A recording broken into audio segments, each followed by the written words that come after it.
Advocate PM Suresh Babu, നമ്മൾ മൂന്ന് മുന്നണികളുടെയും പ്രതീക്ഷകൾ ഈ തെരഞ്ഞെടുപ്പ് കാലത്തുണ്ടായ വിവാദങ്ങളൊക്കെ ചർച്ച ചെയ്തു വരികയായിരുന്നു.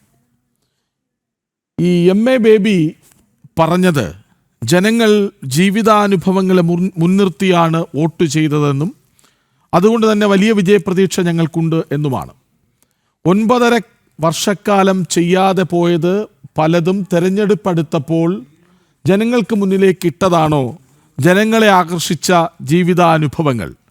ആ നിലയ്ക്ക് LDFന് പ്രതീക്ഷകൾ എത്രമാത്രമാണ്?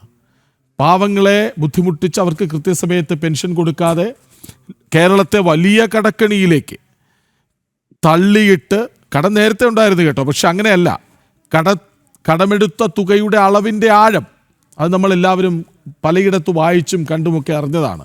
അത്രമാത്രം ദുരിതപൂർണമായ ഒരു അവസ്ഥയിലേക്ക് കേരളത്തെ കൊണ്ടുവന്ന് എത്തിച്ചിട്ട് തെരഞ്ഞെടുപ്പ് എടുത്തപ്പോൾ പെൻഷൻ കൂട്ടുക, എല്ലാവർക്കും വീട്ടമ്മമാർക്ക് പണം കൊടുക്കാമെന്ന് പറയുക, ഇതൊക്കെ വലിയ ജീവിതാനുഭവങ്ങളായി കണ്ട് എല്ലാവരും വോട്ടിട്ടു നിങ്ങളെ ജയിപ്പിക്കും എന്നാണോ?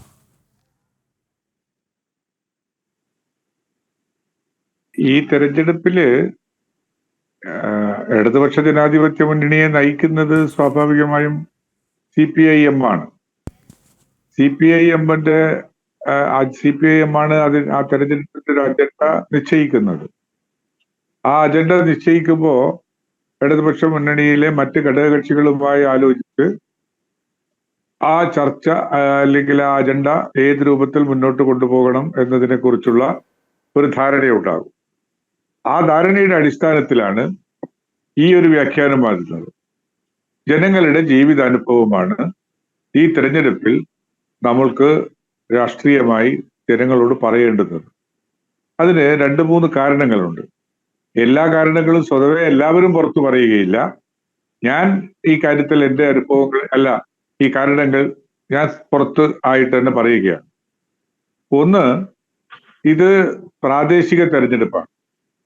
പ്രാദേശിക തെരഞ്ഞെടുപ്പിൽ സാധാരണഗതിയിൽ 1000-2000 താഴെ വരുന്ന വോട്ടർമാരെ വെച്ചുകൊണ്ടുള്ള ഒരു തെരഞ്ഞെടുപ്പാണ് ഓരോരിടത്തും. അതിന് മേലോട്ടുള്ള ബ്ലോക്ക് പഞ്ചായത്ത്, ജില്ലാ പഞ്ചായത്ത്, കോർപ്പറേഷൻ വാർഡുകളൊക്കെ എക്സെപ്ഷൻസ് ആണ്.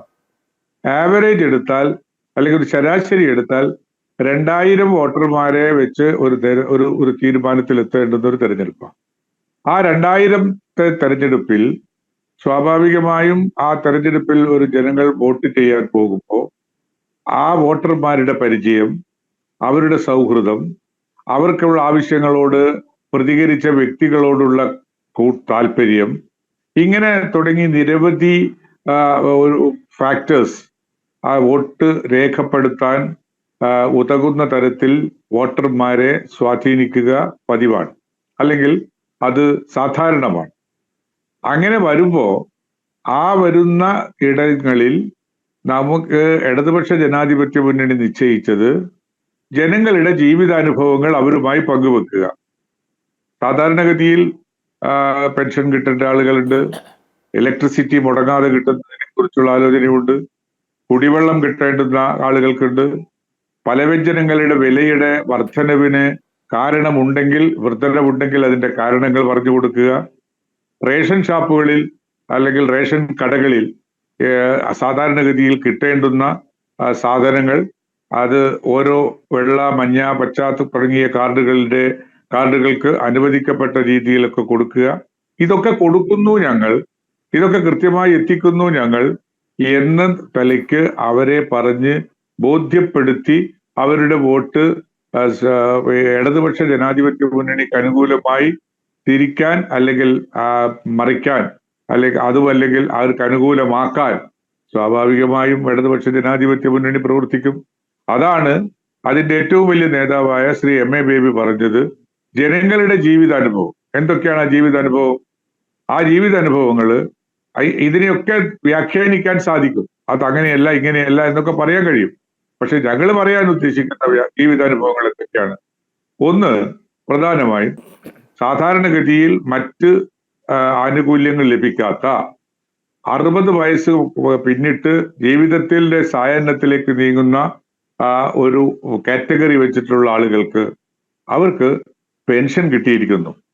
അത് 2000 ഉറുപ്പിക തോതിലാണ് കൊടുത്തിരിക്കുന്നത് ഇപ്പോ.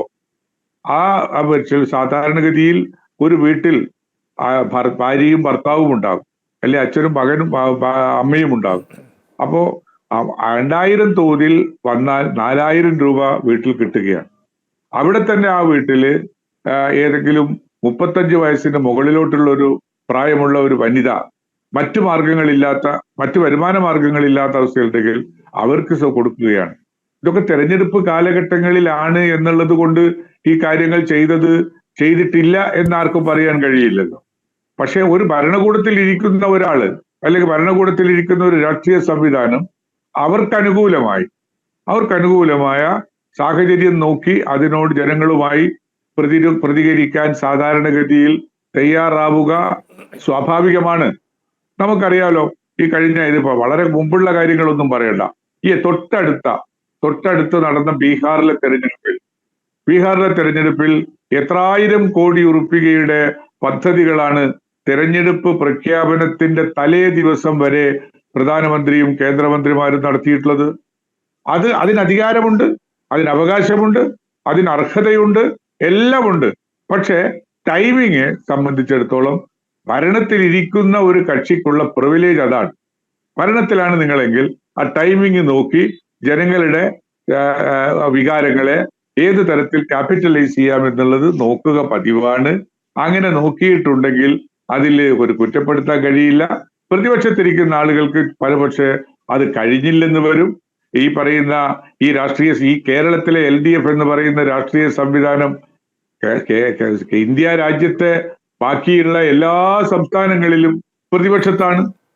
അപ്പോ അതൊരു പ്രിവിലേജ് ആയിട്ട് മാത്രമൊന്നും എടുക്കാൻ പറ്റില്ല. ഇവിടെ ഉണ്ട്, മറ്റിടങ്ങളിലൊന്നും ഇല്ല തന്നെ. അതുകൊണ്ട് അത് ഒരു തെറ്റാണ് എന്ന് പറയാനോ വ്യാഖ്യാനിക്കാനോ നമുക്ക് കഴിയില്ല. മറ്റു കാര്യങ്ങൾ, കടത്തിന്റെ കാര്യങ്ങളും കടം വന്നതിന്റെ കാര്യങ്ങളും അതിലേക്കൊക്കെ നമുക്ക് വരാം. ചർച്ച